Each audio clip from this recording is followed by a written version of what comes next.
quel démarrage pour cette journée avec l'intervention de notre doyen de la faculté de médecine, M. Nicolas Mavoudakis, pour ce webinaire.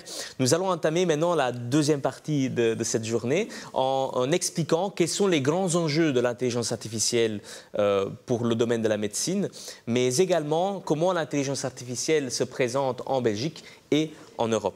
Pour ce faire, j'ai deux invités exceptionnels avec moi. Le professeur Hugues Bersini, qui a fondé en 1983 le premier laboratoire d'intelligence artificielle dans notre université et en Belgique. Merci d'être là avec nous. Vous allez nous expliquer les grands enjeux de l'IA en médecine. Vous êtes professeur d'intelligence artificielle à l'ULB et d'ailleurs, vous participez à l'enseignement de l'informatique médicale en expliquant les principes de base de l'intelligence artificielle aux étudiants en médecine. Merci d'être là avec nous. Merci. Et nous sommes également accompagnés de M. Nathanaël Ackermann. M. Nathanaël Ackermann est un homme qui coordonne la stratégie de l'intelligence artificielle pour la Belgique en dirigeant AI for Belgium, la coalition fédérale de l'intelligence artificielle.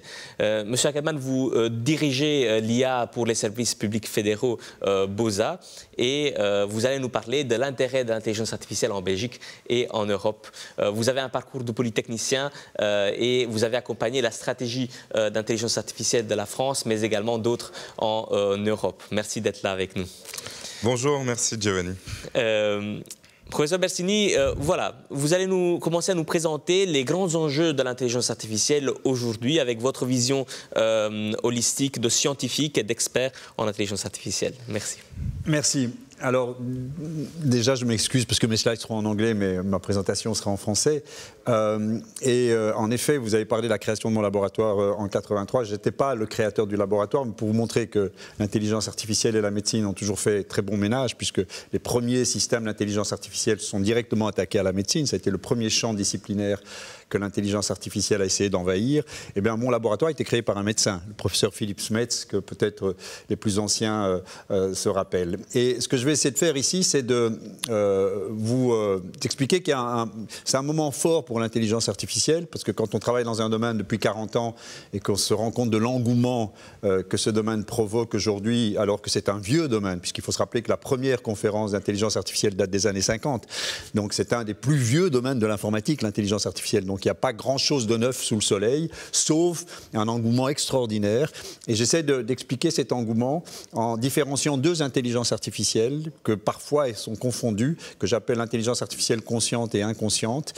Je vais essayer de bien les distinguer parce que pour l'instant, il y a une intelligence artificielle inconsciente, celle du machine learning, des grandes bases de données, qui est en train de prendre le dessus sur l'autre qui a démarré le rapport entre la médecine et l'intelligence artificielle. On se rappelle peut-être des premiers systèmes experts dans les années 70, Mycin, Dandral, et qui était une autre façon de faire de l'intelligence artificielle. Et puis je terminerai en essayant aussi d'expliquer quand l'intelligence artificielle fait mieux que le praticien. Parce que là aussi, il y a une très grande confusion. L'intelligence artificielle est meilleure que les médecins. Qu'est-ce qu'on entend par là? Est-ce que c'est toujours vrai, etc. Donc je terminerai mon exposé en essayant de clarifier cet aspect-là. Alors pourquoi l'intelligence artificielle est à ce point populaire? Je pense qu'il y a plusieurs raisons. Il y a une raison anecdotique qui sont les GAFA. Faut-il le dire, les GAFA se vendent comme comme des boîtes d'intelligence artificielle. Google serait une boîte d'intelligence artificielle. Donc on ne peut pas non plus négliger cet aspect marketing et commercial dans la promotion aujourd'hui de l'intelligence artificielle. Mais il y a une autre raison, vous allez voir, c'est connecté avec la fin de mon exposé. En fait, l'intelligence artificielle occupe chaque fois le devant de la scène quand elle fait mieux que les humains pour certaines tâches.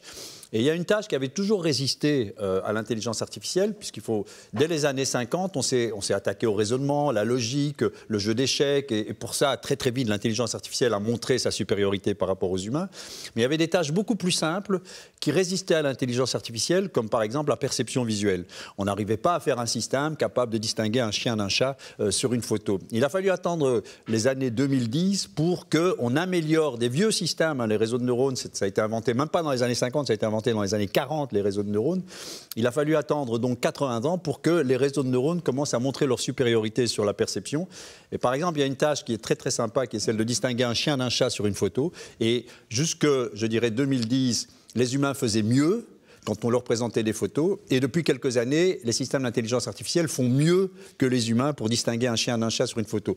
Mais ça, c'est très important, parce que si vous confiez à un système d'intelligence artificielle le soin de diagnostiquer une tumeur sur une photo et que vous savez que le système d'intelligence artificielle va faire 1% de mieux que le radiologue ou l'anapathologiste, ça fait la différence. On va de fait plutôt confier ce diagnostic au système. Vous allez voir, ça reviendra assez dans la fin de mon exposé.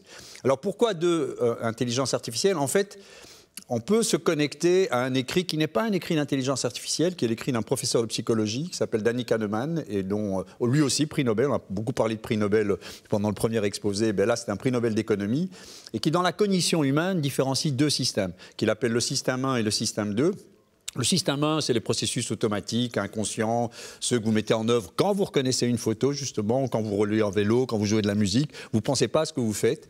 Et puis il y a le système 2 qui est un système laborieux, conscient, cognitif, le raisonnement, etc. Et pendant tout un temps, l'IA s'est plutôt intéressée au système 2 parce qu'on avait l'impression que c'était ça la panacée de l'être humain. Le système 2, le logico-raisonné, etc.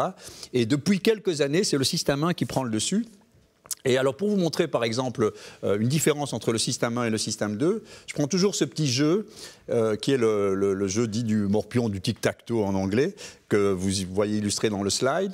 Le système 2, c'est-à-dire le système conscient, c'est celui que j'enseigne à mes étudiants, consiste à raisonner, c'est-à-dire si je fais ça, mon adversaire va faire ça, et puis je vais faire ça, et mon adversaire va faire ça. Et à la fin, vous allez évaluer les configurations du jeu. Et il y a un algorithme qui a été inventé par John van Neumann, le père de l'intelligence artificielle, qui consiste c'est un algorithme qui s'appelle min-max, et qui consiste à choisir le meilleur coup en faisant un raisonnement. Ça marche très bien, sauf que depuis quelques années, on se dit mais non, mais ça c'est compliqué, d'abord parce qu'il faut solliciter l'être humain, il faut que l'être humain dise ça, ce sont des bonnes évaluations, ça c'est une bonne manière de jouer, c'est ce qu'on faisait au jeu d'échecs. On s'est dit mais débarrassons-nous de l'être humain, on va beaucoup progresser, et laissons le système apprendre de lui-même à jouer. Donc on pourrait dire on fait des parties de tic-tac-toe au hasard, et on regarde les coups qui finalement mènent à la victoire, et les coups qui finalement mènent à la défaite. Et en fait on apprend statistiquement quels sont les meilleurs coups. Pas besoin de l'être humain. On a une fonction d'évaluation qu'on peut objectiver qui est ça c'est une partie gagnante, ça c'est une partie perdante. Donc le système apprend de lui-même à jouer. Et c'est ce qui s'est passé avec le Go. C'était assez extraordinaire parce que si vous regardez sur YouTube la partie de Go où Lee Sedol s'est fait battre par le meilleur joueur logiciel, vous vous rendez compte qu'en fait Lee Sedol non seulement a été battu, mais il n'a pas compris la manière dont il a été battu. Et ça, c'est vraiment exceptionnel. C'est parce qu'en fait, le système a appris des manières de jouer. Vous savez, je vais vous dire à la fin de mon exposé, quand l'intelligence artificielle est supérieure à l'être humain. En fait, le système, par apprentissage, a découvert des stratégies de jeu qui n'ont jamais été explorées par les meilleurs joueurs de Go humains. Donc, il a réinventé le jeu de Go. Il a vraiment réinventé la science du jeu de Go. Et Lee Sedol vient, il voit le coup. D'ailleurs, si vous regardez sur la vidéo de YouTube, c'est assez extraordinaire parce qu'à un moment, le logiciel dit on va jouer en A4. Le journaliste place le pion en A4, et puis un expert de Go qui est là, il dit non, en A4, c'est pas possible. Et le journaliste dit, si, c'est A4. Et alors le meilleur joueur de Go est là, il dit, mais ça, c'est inimaginable, c'est un coup hyper surprenant. Et c'était dès le début du jeu. C'est-à-dire que dès le début du jeu, le logiciel a mis le pion dans un endroit qui était vraiment inconsidéré pour les meilleurs joueurs de Go. Et c'est ce qui se passe de plus en plus dans beaucoup de secteurs. C'est pour ça que c'est assez préoccupant. C'est que l'intelligence artificielle dit débarrassons-nous des humains, réinventons beaucoup de situations pour lesquelles les humains étaient bons. Et le problème, c'est que les systèmes d'intelligence artificielle découvrent des manières de résoudre les problèmes qui échappent à l'entendement humain. Et c'est là qu'il y a des questionnements qui doivent se poser. Alors, en traduction, c'est exactement la même chose. Les systèmes de traduction automatique dans les années 80 utilisaient les linguistes. Et vraiment, moi je me rappelle, travailler avec des linguistes de l'ULB, on faisait de l'analyse syntaxique, de l'analyse sémantique, de l'analyse pragmatique, de l'analyse phonétique. Et on avait besoin des linguistes pour pouvoir décortiquer la phrase de manière à arriver à sa traduction. Un jour, Google a dit, on fera des grands progrès en linguistique quand on se débarrassera des linguistes. Ils avaient des grands corpus de données, toutes les traductions qui ont été effectuées par les êtres humains depuis l'aune de la traduction. On nourrit des gros systèmes de réseaux de neurones avec les traductions. Ça, c'est du français, ça, c'est l'anglais qui est associé. Ça, c'est du français, ça, c'est le chinois qui est associé. On n'a même plus besoin de savoir ce qui se passe à l'intérieur de la boîte. Plus d'analyse syntaxique, plus d'analyse sémantique, plus d'analyse pragmatique. Le système traduit et les linguistes sont complètement abasourdis par la qualité des traductions en l'absence de quelques compétences qui soient de leur rapport, si vous voulez. Alors, ça, c'est intéressant parce que dès le démarrage de l'intelligence artificielle, quand on a interrogé Turing, vous savez que Turing, c'est aussi le deuxième père de l'intelligence artificielle, on dit, mais c'est quoi l'intelligence artificielle? Turing répond, je ne peux pas vous donner une définition, Mais le jour où le système nous confondra sur ses performances, quand on aura l'impression d'interagir avec un être humain alors même qu'on interagit avec une machine, eh bien, on aura réussi l'intelligence artificielle. Ce que Turing ne pouvait pas imaginer, c'est qu'aujourd'hui, on a des chatbots qui font ça, c'est-à-dire qu'on a l'impression d'interagir avec un être humain. Mais quand on voit comment ces chatbots ont été mis en place, c'est assez surprenant parce qu'en fait, les chatbots ont appris à force de voir des dialogues sur les réseaux sociaux, sur WhatsApp, sur Twitter, sur Telegram, etc. Ils apprennent à dialoguer, mais on n'a pas besoin de nouveau de faire des analyses sémantiques, syntaxiques, etc. On a un corpus de dialogue tellement incroyable qu'on sait bien que quand la personne vous demande comment ça va, statistiquement, la plupart des fois, vous répondez ça va pas mal, qu'est-ce que tu as fait aujourd'hui? Eh bien, on va nourrir un système comme ça et on va avoir l'impression d'avoir affaire à un système d'une grande intelligence parce qu'il est capable de dialoguer avec vous. Or, la manière dont il a été conçu est finalement d'une très grande bêtise, puisqu'il a simplement imité une quantité infinie de dialogue humain. Alors ça, c'est vraiment la grande bifurcation qui se passe en IA pour l'instant.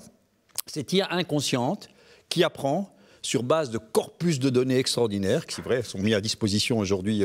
Et pourquoi on a besoin de gros corpus de données? Parce que cette IA maintenant qui apprend, ce qu'on appelle les réseaux de neurones profondes, sont constitués de millions de paramètres. Et quand on a des millions de paramètres à calibrer, si vous n'avez pas des milliards de données, vous n'arrivez pas, ça n'a pas de sens de calibrer ces millions de paramètres.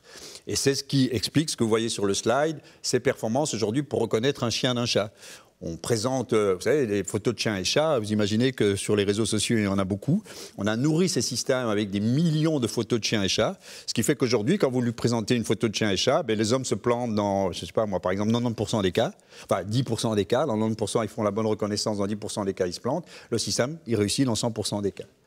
Alors, c'est important de différencier ces deux IA, l'IA consciente et l'IA inconsciente, parce que l'IA consciente avait besoin de l'être humain. Pourquoi? Parce qu'en fait, on décomposait le problème, on le découpait, on disait, on va simplifier et l'être humain va guider le système. Par sa connaissance, par sa compétence, par l'expérience scientifique qu'il a acquis au fil des ans, il va guider le système à prendre le raisonnement. L'IA inconsciente dit non, surtout pas, laissons tout, et vraiment, à partir vraiment de la base, à partir de scratch, laissons le système réapprendre tout par lui-même. Alors, il faut bien se rendre compte que ces deux IA ont toujours existé. La première conférence d'intelligence artificielle, il y avait des réseaux de neurones, il y avait même un système qui apprenait à jouer aux dames. C'était un Arthur Samuel, par renforcement, c'était exactement la même idée que le Go. Tout existait dans les années 50, sauf qu'on n'avait pas la puissance de calcul, on n'avait pas les données, et on n'avait pas les architectures de réseaux de neurones comme on les a maintenant. Donc, c'est pour ça que l'IA consciente l'a emporté, parce qu'on avait besoin des humains pour aider l'ordinateur à prendre les bonnes décisions. À partir du moment où on a des ordinateurs qui ont une puissance de calcul exceptionnelle, que toute la compétence humaine est déjà réunie dans les données et que parfois on peut automatiser le raisonnement parce qu'on connaît la fonction coût, eh bien c'est la raison pour laquelle l'IA inconsciente est en train de prendre le dessus. Et c'est une situation relativement paradoxale puisque si vous regardez ce que disent les philosophes, ils ont tendance à vous dire que l'IA, que dans notre cognition, on devient conscient quand on est fait face à une difficulté.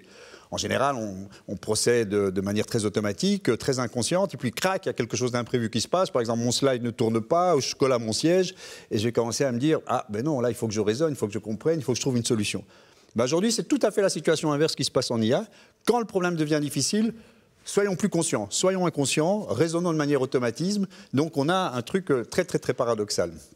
Alors, à Iridia, dans mon laboratoire, on s'est toujours intéressé aux développements médicaux. Donc, dans les années 90, par exemple, on faisait de la gradation de cancer avec Olivier Debert, avec Christine de Castequet. On travaillait déjà avec les cancérologues. Les données qu'on utilisait étaient des données de microscopie électronique.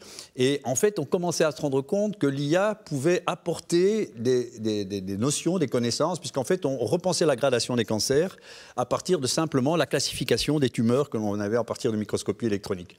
Puis est arrivée la grande révolution génomique, les puces ADN, le séquençage génétique. Et là aussi, l'IA a apporté beaucoup parce qu'en fait, ces données-là sont extraordinairement complexes. Vous avez 30 000 gènes qu'il faut... et bon, il y a malheureusement souvent plus de gènes que de patients.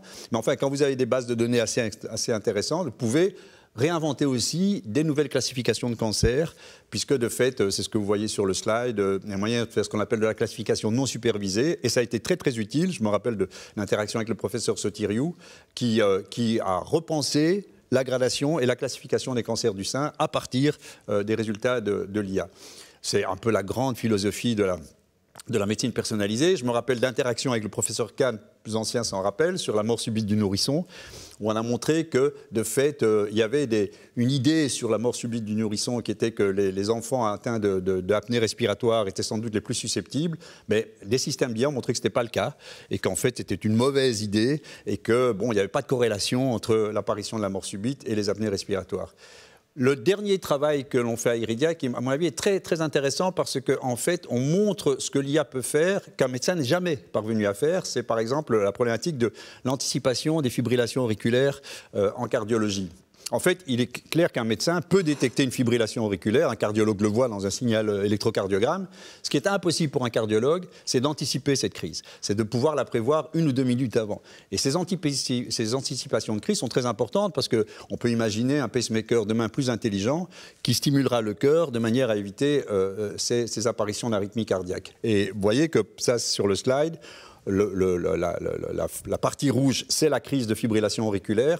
Et si vous regardez en dessous, vous verrez que le réseau de neurones commence à anticiper la crise. Il la voit arriver 1 ou 2 minutes avant. Maintenant, il y a des travaux américains qui ont été produits qui prouvent que même 1 ou 2 heures avant, on peut prévoir l'apparition de la crise.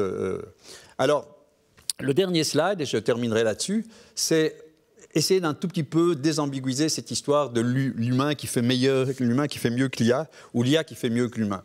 Alors déjà, l'IA consciente et l'IA inconsciente, si vous vous rappelez de cette différenciation, l'IA consciente, c'était celle des systèmes experts, Mycin, Dentral et Watson. Watson, je dirais que c'est le point culminant de l'IA consciente, puisque bon, Watson n'a pas été nourri par l'expertise humaine au sens de l'élicitation, on prend un expert et on lui demande d'éliciter les règles qu'il met en œuvre. Watson a été nourri par la littérature scientifique, les dossiers médicaux, les dossiers d'assurance. Mais on peut dire que dans ce cas-là, l'IA ne peut pas, par définition, faire mieux que l'être humain, puisqu'en fait, sa connaissance est basée sur la compétence humaine, que ce soit des règles explicitées ou des textes médicaux, c'est simplement une reproduction de la connaissance humaine sous forme de... Donc là, il y a une égalité, si vous voulez. Alors, on peut évidemment vanter les systèmes d'IA dans la mesure où ils sont fiables, tout le temps présents, ils sont dénués d'émotions, ils sont extrêmement réguliers. Bon, voilà, mais ça, c'est leur avantage, mais en théorie, ils ne peuvent pas faire mieux que les praticiens humains. Dans le cas de l'IA inconsciente, c'est un peu différent ce qui se passe.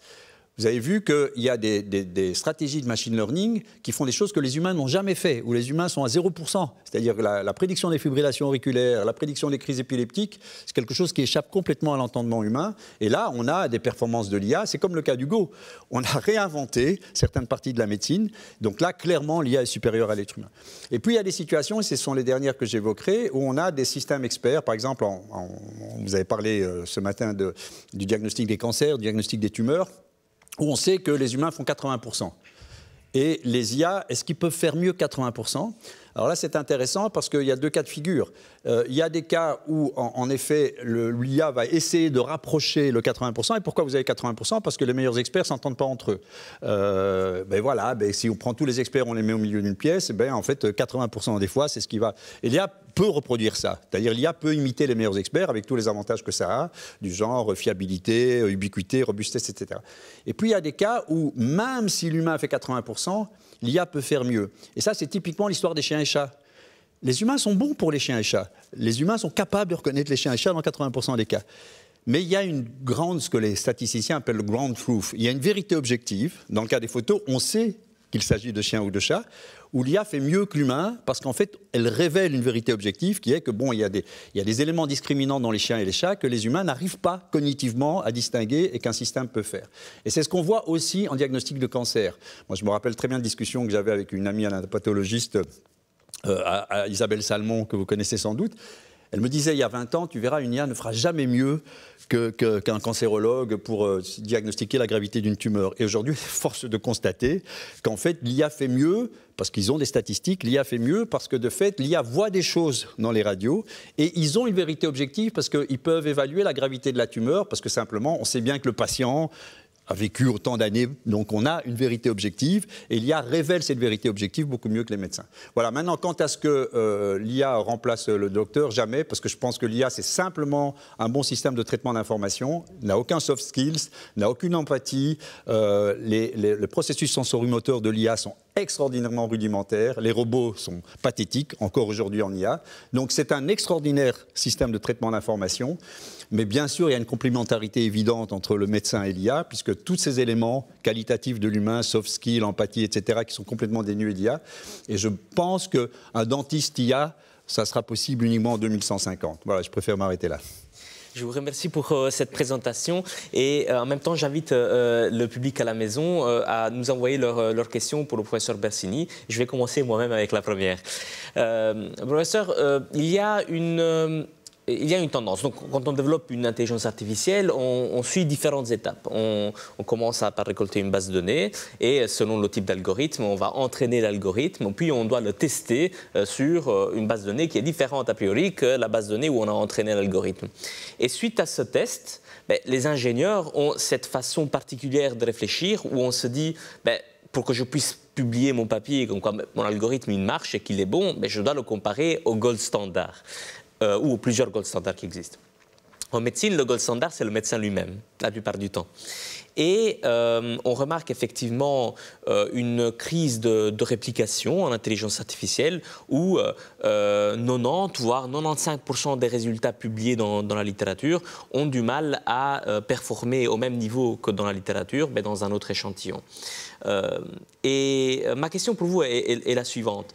Comment est-ce qu'on peut merger, et on va en discuter aussi dans la suite de la journée et dans le programme, comment est-ce qu'on peut éduquer les ingénieurs à ce raisonnement propre qu'on a en médecine, de se dire, après une validation première, on doit faire une réplication primaire, une réplication secondaire, ainsi de suite. Est-ce que c'est quelque chose que vous voyez apparaître dans l'enseignement de l'intelligence artificielle en faculté des sciences, en faculté polytechnique, ou bien est-ce que c'est quelque chose qui va venir, qui va se mettre en place dans les années suivantes? Je crois que vous avez mis le doigt sur un point qui reste extrêmement ambigu, mais c'est ambigu indépendamment de la médecine, même en intelligence artificielle. Dans ces systèmes d'apprentissage qui ont, comme vous avez dit, une grosse base de données, et puis la seule manière de les valider, c'est de les tester sur une partie de la base de données qu'ils n'ont pas vue auparavant.